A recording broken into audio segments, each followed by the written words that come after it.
Good afternoon and welcome to our big Christmas bake-along. It's brilliant to have you with us. My name's Nick and I'm going to be helping us as we bake our Christmas cookies. It's really fantastic to have you with us and I hope you've got all your bits and pieces ready. I hope you've had a package of ingredients delivered to you with a recipe card and that will have helped you get ready. If you aren't quite sure on what you should have done by now, let me just run through that. Firstly, you should have taken some butter out of the fridge so it gets nice and soft.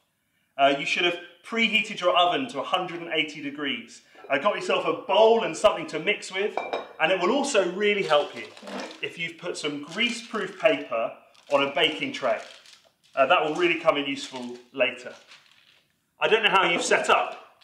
Perhaps you're in a kitchen like we are, and you've got a mobile phone or a tablet to watch along with. Or maybe you've taken some real risks and you've brought the kitchen into the living room so you can watch us on the big screen. Either way, it's great to have you here. And as we begin, I've got two top tips for you. The first one is to say, don't worry about the mess. We're here primarily to have fun and to learn a bit more about Christmas. So if you knock the flour over or break an egg, don't worry, it's all okay. And the second thing is to say, make sure you use the pause button. If at any stage you think we're going too quickly or you want to rewind to see what we've done, just feel free to do it and you'll catch up, I'm sure. As we get going, let me introduce you to my three most wonderful assistants. They are Emma, Grace, and Eddie. Eddie, there he is. Thank you, Eddie. It's great to see you. So let's get going. Have you got your bowls? Got your bowls ready and your wooden spoons? Excellent. Let's get our first ingredients out. That's going to be the sugar, white and brown, and the butter. Let's go get our ingredients. Okay, we're getting our stuff, our butter and our 2 sugars. Oh, wait, I forgot. We've got to make sure we've washed our hands. So over you go, get your hands washed. We've been doing this all year, haven't we, with Happy Birthday? Yeah. I wonder if you could think of a different song that you'd like to sing. Jingle bells. Jingle bells, yeah, I bet you want to sing that song. Jingle bells, Nick Bat smells, Edward flew away. Back we go, let's get our ingredients, and it's our sugar, brown and white, and we're going to pour them in.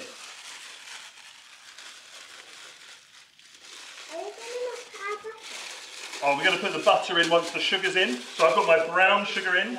It's kind of soft. And then the white sugar's going in.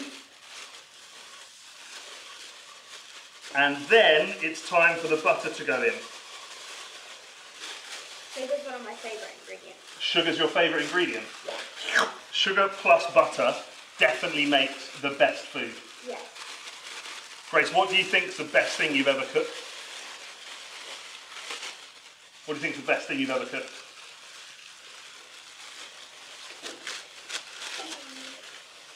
Well, the best thing I've ever baked is probably we made a big brownie. A really big brownie? Yeah. That's got loads of sugar in it. Therefore, must be delicious. Yeah, put your butter in. And you're going to need something to mix your sugar and butter together.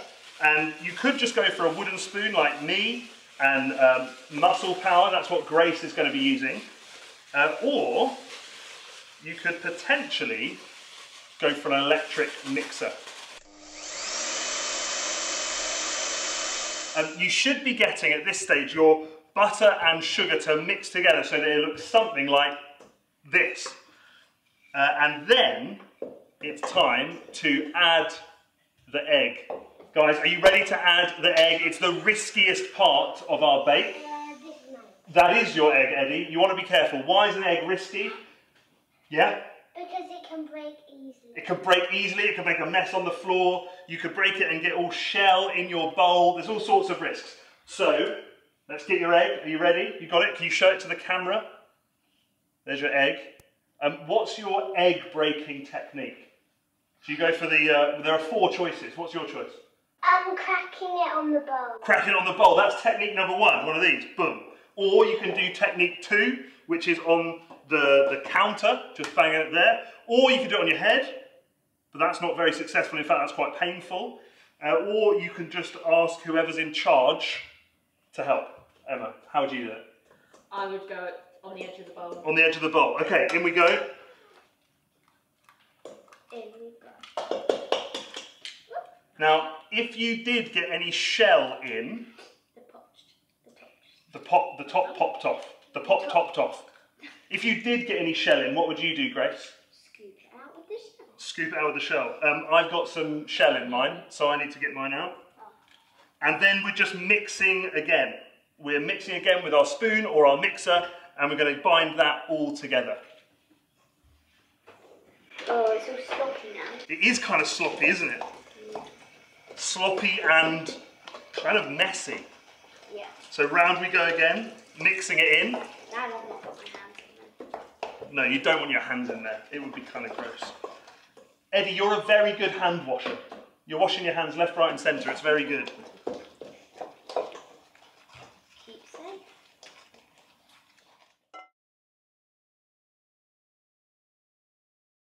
So what you should find now that you've combined the egg as well as the sugar is that it's turned into this sort of golden brown paste. So it's no longer, when it was just sugar and butter kind of a clump, it should be kind of a smoother paste. And that means that we're ready to put our dry ingredients in. So that's like flour, because that's going to actually turn it into cookies. Cinnamon, because that's going to make it taste like Christmas. A little bit of salt so that it's tasty, and some bicarbonate of soda. And I have no idea why that goes into anything in baking, but it needs to go in here. So let's get our dry ingredients, everything but the oats. Most of our ingredients are all together, and I think you'll find the same for you. You'll have flour and salt and bicarb, and probably the cinnamon too, all in one bag. So let's pour it in. Does it matter which one we're pouring in first? It doesn't matter which one's first. Yeah, just dump it in, cinnamon, salt, bicarb, all in together.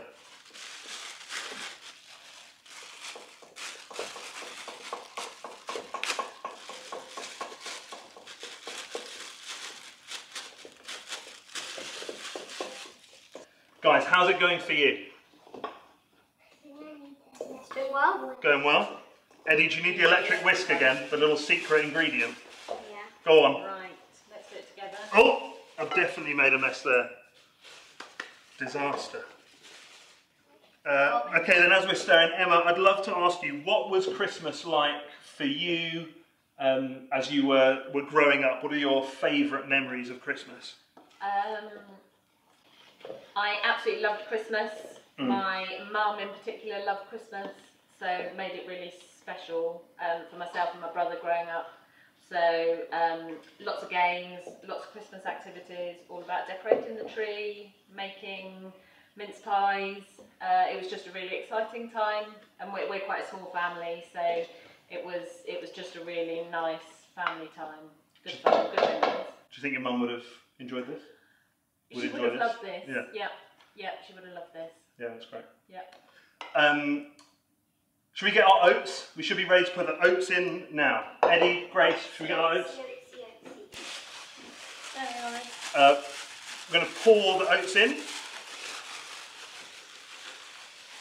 Just like that. And then it's more stirring. Eddie, you love stirring, don't you? Yeah. Grace, you love stirring too? You're really excited about how big your biceps are getting? Get the whisk. Go on, get the whisk. Get it going. Emma, it's been a bit of a weird year. What are you looking forward to about Christmas this year, even though it's going to be different? Spending time with me.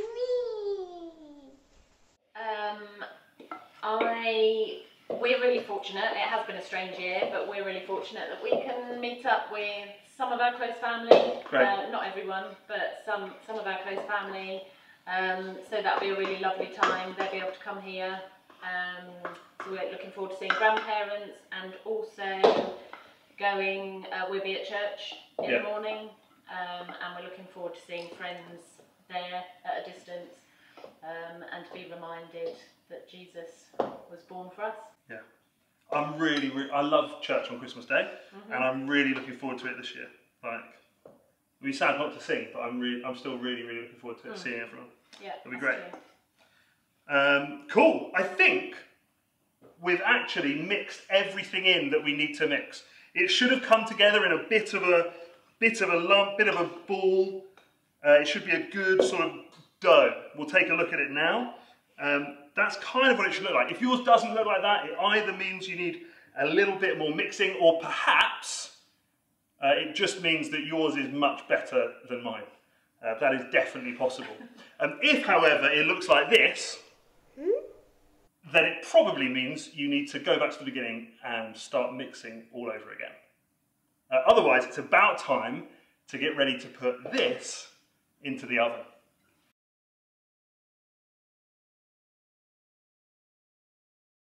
Okay then, now that you've got your dough ready to go, it's time to get them on our baking sheet. So here's a baking sheet for you guys that you're going to share, and here's a baking sheet for me. Now there are a couple of different techniques for this one. You could use 2 spoons, and just so your hands don't get too messy, just kind of make some balls and put them down like that. Or you could just go straight in with your hands like that and pop it down. You can flatten it a bit, or you can keep it in those round balls. Either way is absolutely fine. Just getting them down on here with a little bit of space in between them so that they can cook. Off you go.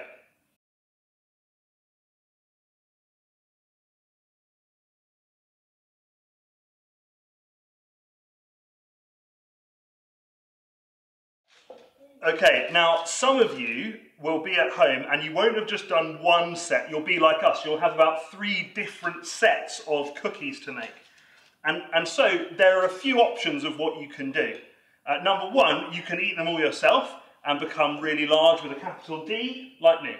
Or you could freeze them. You can actually bake them now and freeze them and eat them, and defrost them and eat them later. That would be fine. Or, Grace, what was your idea? What are you going to do with yours?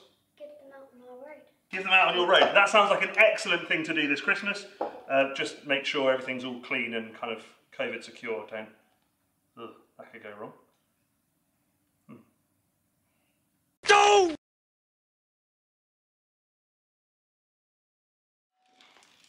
So now that your baking tray is full of cookies and ready to go, it's almost time to eat them, but not yet.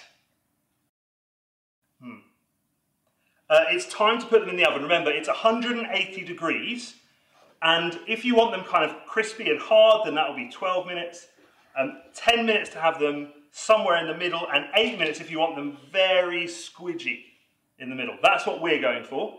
So let's get them in the oven. Come on, Grace. Good.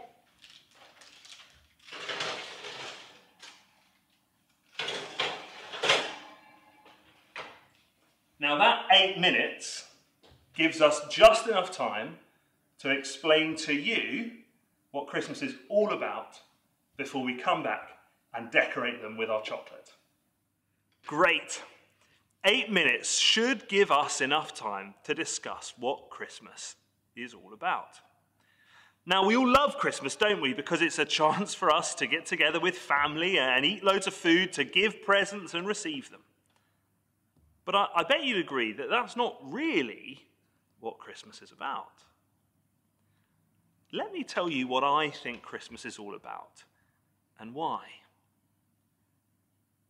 I think Christmas is a celebration of the end of a really long wait for a saviour. Now, none of us likes waiting, do we? Some of us are probably pulling our hair out thinking, how much longer do I have to wait for my cookies? I can't bear it anymore. But it's just 8 minutes, I'm sure you'll live. Though there was some waiting we were doing earlier this year, which was much harder. We were waiting and waiting for lockdown to finish so that we could see Granny, so that we could go back to school. We were waiting for government announcements this day or that day. We were waiting and waiting for a vaccine to be our saviour from COVID. Do you remember the day that the vaccine was found? It was front page news. It was a huge celebration, wasn't it? We knew that we were going to get through the problem of COVID. But what if I was to tell you that actually there's a much bigger problem in the world than COVID, and that people had to wait much, much longer for a saviour? You see, that's the story of the Bible from the very beginning. It says that everyone in the world has a problem that's much bigger than COVID. It's kind of like a virus. It's spread to everyone. But it's a virus that we've chosen. The word the Bible uses to describe it is sin. And it means something like this. It means that we've told the creator of us, our maker, to shove off. I'm in charge. No to your ways. It's like we've decided to ignore him and place ourselves before him and others. And the reason why that's a huge problem is because that makes, according to the Bible, a broken world. A world full of hurt and horrible things. Bullying and pain. And maybe even worse than that, it means that our relationship with God is now broken. And if it's left without a cure, well, then we'd be cut off from all of his goodness forever. It would be an absolute disaster, do you see? But God didn't leave us without the hope of a cure. In fact, he promised right at the very beginning of the Bible to send a saviour king. And so ever since then, there were some people that have been waiting and waiting, not just minutes or weeks or months, but years, tens of years, hundreds of years, thousands of years, until that very first Christmas, when the Saviour King was born. That little baby born of Mary in a stable with angels singing and shepherds watching, he is the cure to the sin virus. He is the Saviour King. And about a month after he was born, his family took him to Jerusalem. And let me tell you what happened there. In Jerusalem, there was a man named Simeon. He was a good and godly man. He was waiting for God's promises of a Saviour King to come true. He was led into the temple. And then Jesus' parents brought the child in. Simeon took Jesus in his arms and praised God. He said, "My eyes have seen your salvation. You have prepared it in the sight of all nations. It is a light to be given to the nations." Did you hear? Simeon had been waiting for God's promises to come true. And when he saw Jesus, he knew that they had come true. Here was the Saviour King. Here was the one who could deal with the sin virus. Did you also notice it wasn't just for him? He said it was for all nations, for everyone. It was for the young and the old. It was for the poor and the posh. It was for everyone in between. It was for Nigerians and English people.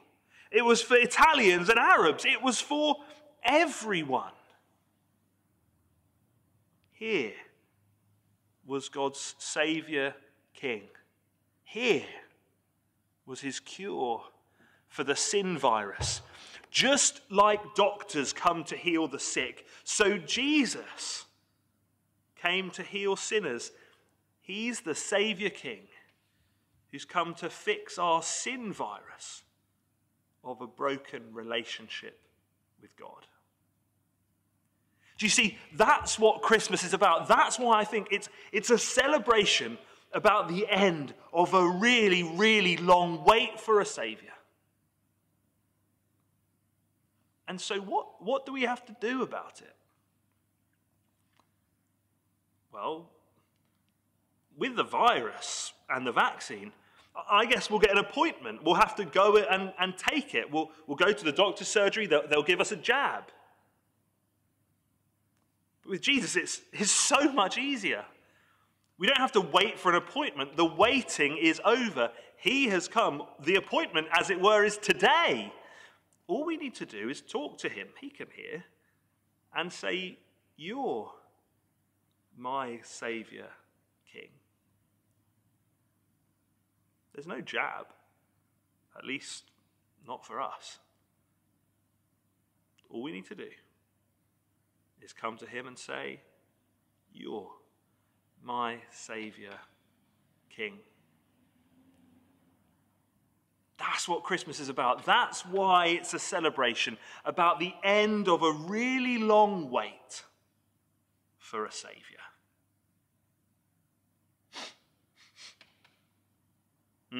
Cookies. I bet they're ready. Let's go get them.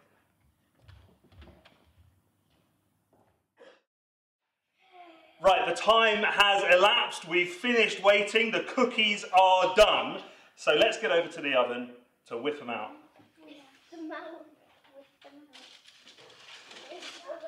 So here are mine. Better put those there. And here are yours. I think yours look quite a bit better than mine. Yummy. They definitely look better than mine. But we're going to need to wait and let them cool. Oh, a few of them are tough. But in the meantime, we're going to get our decorating chocolate ready. So, Eddie, can you get the chocolate from the counter over there? And I'm going to get my chocolate, and we're going to put it in the bowl before we get to melt it. Pardon? I need to open it. Yeah, get it open. And then we're going to break it up and put it in the bowl. Now it's time for us to get our chocolate melted for decorating our cookies. You could do it on the hob with a metal pan and a glass bowl, but we're going to use the microwave to do that. We're going to pop it in for 30 seconds and then stir it, and then back in for another 30 seconds and stir it, and we'll keep doing that until it's all melted. But we're not going to wait until all of it's melted. We're going to wait till there's a bit of a few lumps left so that it won't burn. Let's go.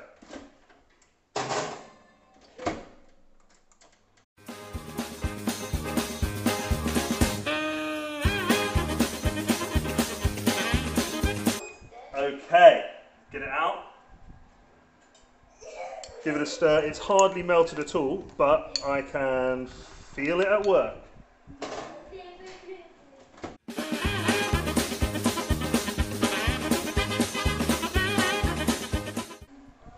Ooh, we're nearly there. I think it's only going to take one more turn. Maybe two.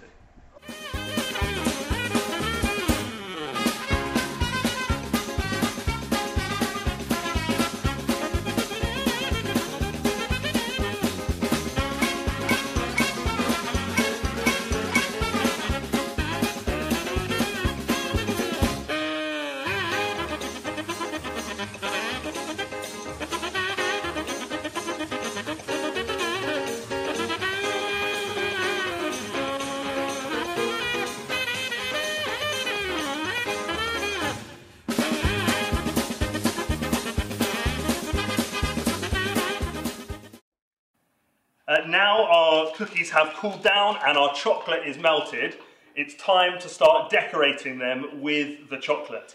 And we've got a few techniques that we want to show you. We've got the dip, the dunk, the drizzle, and the dive. The 4Ds. So let's take a look at them. Ooh, the drizzle. The dip. Here's the dunk. See, that would be good on a cup of tea, wouldn't it?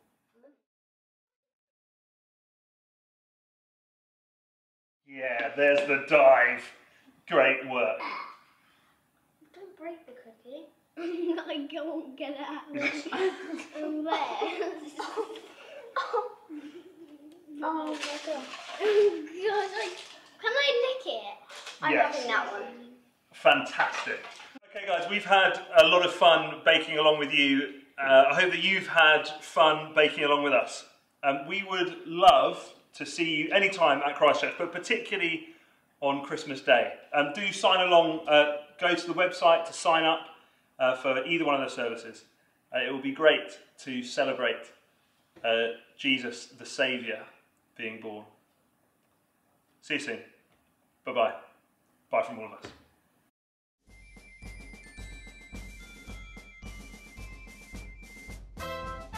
Oh my god. I'm really sorry that I introduced the dive.